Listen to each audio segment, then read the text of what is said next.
महिलाएं अपनी संतान की लंबी आयु और खुशहाल जीवन के लिए व्रत रखती हैं। साथ ही इस व्रत को करने से व्यक्ति की सारी मनोकामनाएं पूर्ण हो जाती हैं। इस दिन भगवान गणेश की पूजा की जाती है। पूजा के समय गणेश भगवान की ये पावन कथा पढ़ना बिल्कुल भी ना भूलें। जानिए कैसे गणेश जी की कृपा से देवरानी को मिला पुण्य फल तो जेठानी को मिली सजा। एक समय की बात है, एक शहर में देवरानी जेठानी रहती थी। देवरानी गरीब थी और जेठानी अमीर थी। देवरानी गणेश जी की बड़ी भक्त थी। देवरानी का पति जंगल से लकड़ी काटकर उसे बेचता था और अक्सर बीमार रहता था। देवरानी अपनी जेठानी के घर का सारा काम करती और बदले में जेठानी उसे बचा हुआ खाना, पुराने कपड़े आदि दे देती। इसी से देवरानी का परिवार चल रहा था। माघ महीने में देवरानी ने तिल चौथ का व्रत किया।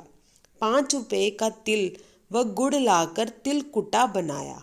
पूजा करके तिल चौथ की कथा सुनी और तिलकुटा छींके में रख दिया और सोचा कि चांद निकलने के बाद ही कुछ खाएगी।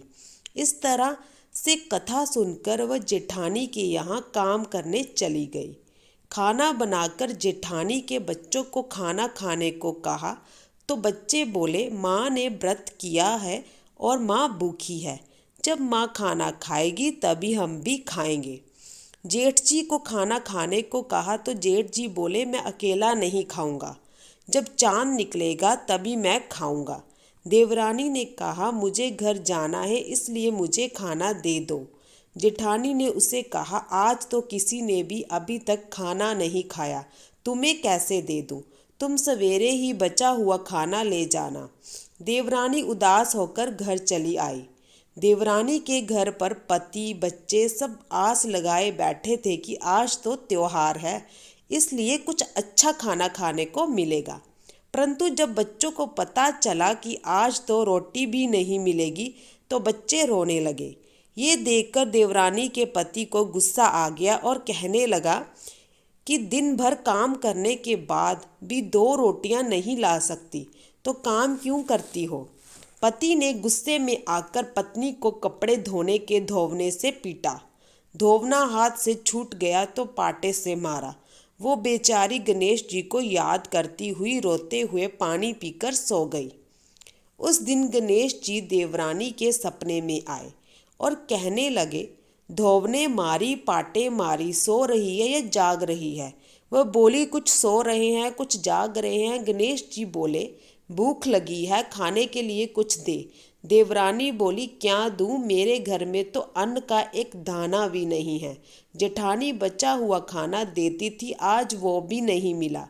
देवरानी ने आगे कहा कि पूजा का बचा हुआ तिलकुटा छींके में पड़ा है, वही खा लो।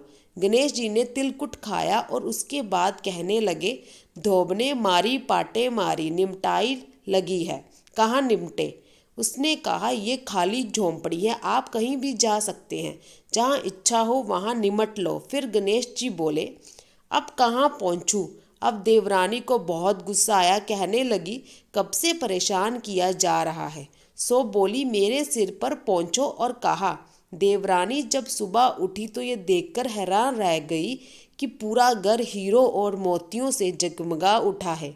सिर पर जहाँ विंध्याचल जी पहुँचनी कर गए थे वहाँ हीरे के टिक्के और बिंदी जगमगा रहे हैं। इसके बाद देवरानी जेठानी के यहाँ काम करने नहीं गई। जेठानी ने कुछ देर तो राह देखी, फिर बच्चों को देवरानी को बुलाने भेज दिया। जेठानी ने सोचा, कल खाना नहीं दिया था इसलिए शायद देवरानी बुरा मान गई होगी।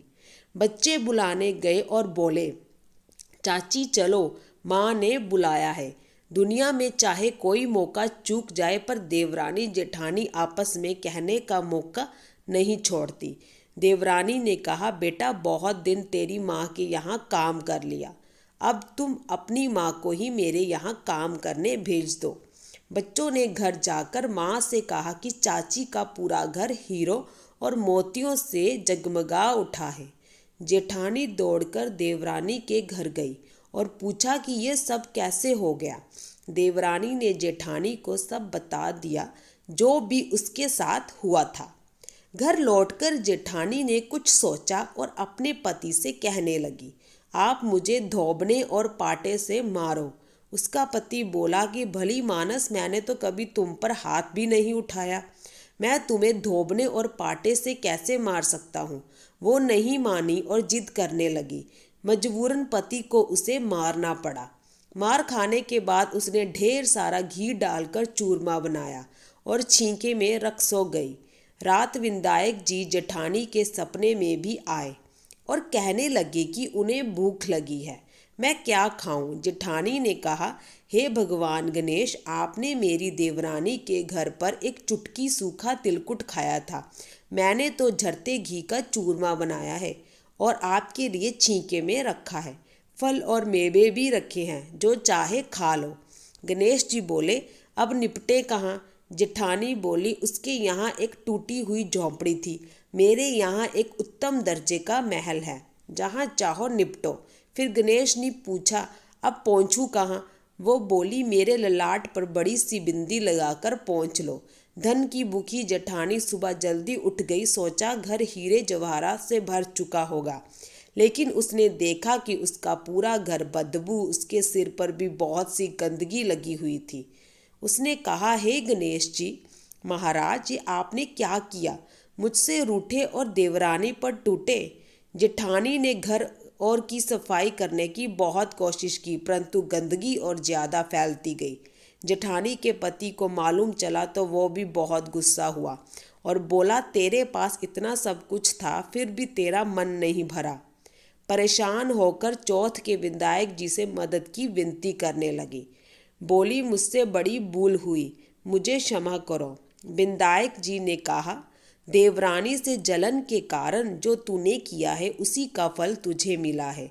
अब तू अपने धन में से आधा उसे देगी, तभी यह सब साफ होगा। उसने आधा धन तो बांट दिया, किंतु मोहरों की एक हांडी चूल्हे के नीचे गाड़ रखी थी। उसने सोचा किसी को पता नहीं चलेगा और उसने उस धन को नहीं बांटा। जेठानी ने गणेश जी से कहा है, चौथ विधायक जी, अब तो अपना ये बिखराव समेटो। वे बोले, पहले चूल्हे के नीचे गाड़ी हुई मोहरों की हांडी और ताक में रखी सुई की भी पांति कर। इस प्रकार विधायक जी ने सुई जैसी छोटी चीज का भी बंटवारा करवाकर अपनी माया समेटी। हे गणेश जी महाराज, जैसे आपने देवरानी पर कृपा करी, वैसी सब पर करना। कहानी कहने वाले, सुनने वाले व हुंकार भरने वाले सब पर कृपा करना, किंतु जेठानी को जैसी सजा दी वैसी किसी को मत देना। बोलो गणेश जी महाराज की जय। अगर आपको हमारी ये वीडियो अच्छी लगी हो तो हमारे चैनल को लाइक, सब्सक्राइब, शेयर, कमेंट जरूर कीजिएगा। धन्यवाद।